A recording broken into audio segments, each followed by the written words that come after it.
তো আমরা এবার নিত্যানন্দ প্রভুর কিছু যদি কথা আমরা উনার পরিচয় জানলাম, শুনলাম। উনার মহিমা আমরা শুনলাম, জানলাম। এবার উনার কিছু লীলা কথা যদি আমাদের শোনান, কিছু গল্প। কি আর বলবো, কত গল্প বলবো। নিতাই কতদিন ছিলেন? 12 বছর ছিলেন। 12 বছর। 12 বছর ছিলেন একাচক্র ধামে। হুম। সেই 12 বছরে তিনি যা করে গেছেন, যা তিনি আনন্দ দিয়ে গেছেন। আসলে বলরাম হইল নিতাই। সেই বলরামের যে মাঠে গোচারণ, সখাদের সঙ্গে নিয়ে পুলিন ভোজন, সেই অভ্যাসটাও তিনি একাচক্র ধামে প্রকট করেছিলেন। এই বন্ধুদের নিয়ে থাকতেন। আর যেরকম বৃন্দাবনে গোপ সখারা কৃষ্ণ বলরামকে ত্যাগ করতে পারছিলেন না, এখানেও তাই। নিতাই ছাড়া থাকতেই পারত না বাচ্চারা। সারা দিন নিতাইয়ের সঙ্গে খেলাধুলা, সারা দিন নিতাই। এখনো তার স্মৃতি বিজড়িত সেই জায়গাগুলো, হাঁটুগাড়া, নাভিপোতা, নাভিপোতা, বাঁকারায়, বাঁকারায়। তারপরে কদম্বখণ্ডী, হুম, হুম। সেই জায়গাগুলো রয়েছে। নিতাই এটা দাপর যুগের সঙ্গে একটা কানেকশন ছিল, একাচক্রে দেখা যায়। পঞ্চপাণ্ডব এসেছিলেন, তারা সেই যত গৃহ থেকে রেহাই পেয়ে সুড়ঙ্গ থেকে বেরিয়ে এই ঘুরে ঘুরে এসছিলেন অজ্ঞাতবাসের সময়। অজ্ঞাতবাসের সময় হুম। আসলেন। আমি কয়েকদিন আগে আরেকটা জায়গা আবিষ্কার করলাম। এই আপনার বর্ধমান জেলায় একটা জায়গার নাম হচ্ছে পাণ্ডবেশ্বর, নাম শুনে থাকবেন। আরেকটা জায়গা আছে ভীমগড়। ভীমগড়। হ্যাঁ, ভীমগড়ে আমাদের একটা ছোট সেন্টার হয়েছে, ইস্কন সেন্টার, আমি গেছিলাম। তো সেখানে গিয়ে জানতে পারলাম এই একাচক্রে আসার আগে পাণ্ডবরা ওখানে এক রাত ছিল, সেই জন্য নাম হয়েছে পাণ্ডবেশ্বর। হুম।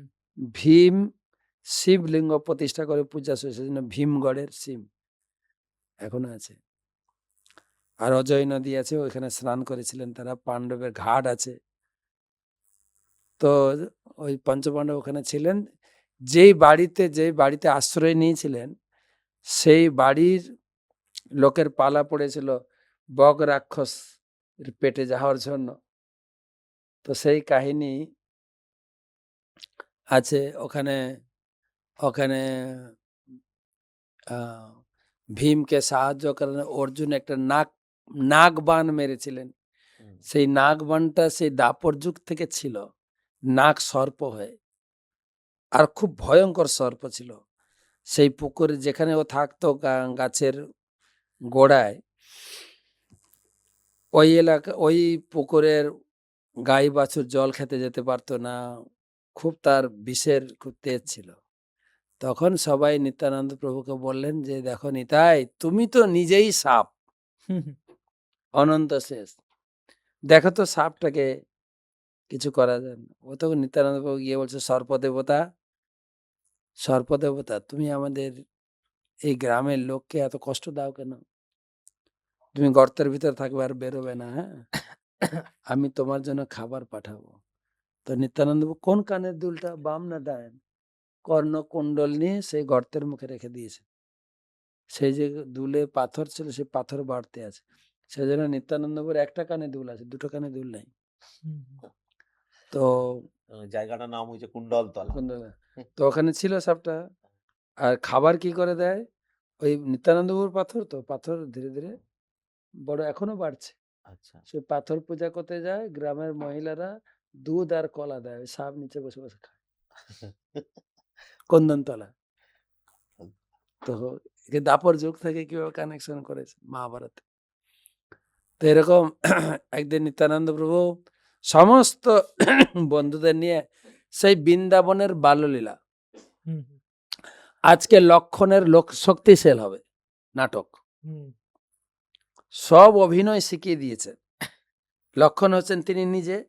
হুম। নিজে তো অরিজিনালি লক্ষণ, সাজার দরকার নেই, নিজে অরিজিনাল লক্ষণ। লক্ষণ।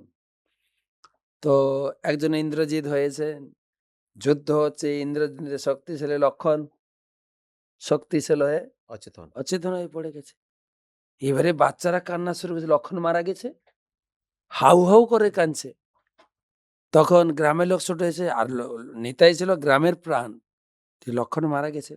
তো জিজ্ঞাসা করছে বাচ্চাদের, কি হচ্ছিল এখানে? তখন বলছে, "রে, এই নাটক করছিলাম আমরা।" বলছে, তখন তো হনুমান গেছিল বিশল্যকরণী আনতে, আর যাকে হনুমানের রোল দেওয়া ছিল ওখানে ছিল। ও, আমাকে তো শেখানো হয়েছিল, আমি ভুলে গেছি। আবার সে গেল, আরেকজন সে জলে ডুবে বসে আছে, হুম। হনুমানের পা ধরে টানবে, মানে সব লীলা শেখানো ছিল, এরা ভুলে গেছিল লক্ষণের মৃত্যু দেখে। তারপরে সে হনুমান বিশাল করে নিয়ে এলো, নাকে শুকানো এলো, লক্ষণ জীবন ফিরে পেলেন। এই গ্রামের বয়স্ক লোকেরা বলছে, এগুলো তোমরা কোথা থেকে জানলে? হুম। রামায়ণের কাহিনী তোমরা কি? তখন লক্ষণ বলে, এটা তো আমার লীলা, আবার জানার কি আছে? এটা তো আমারই লীলা। তো এরকম মানে রামলীলা, কৃষ্ণলীলা প্রকট করেছিলেন একাচক্র ধামে। তো সেই একাচক্র ধামে আপনারা আসেন, নিতাইয়ের জন্মস্থান, এক চাকা গ্রাম। তো এইরকম নিতাইয়ের বহু লীলা এক চাকার কোন মাহাত্ম্য আছে নাকি মহারাজ?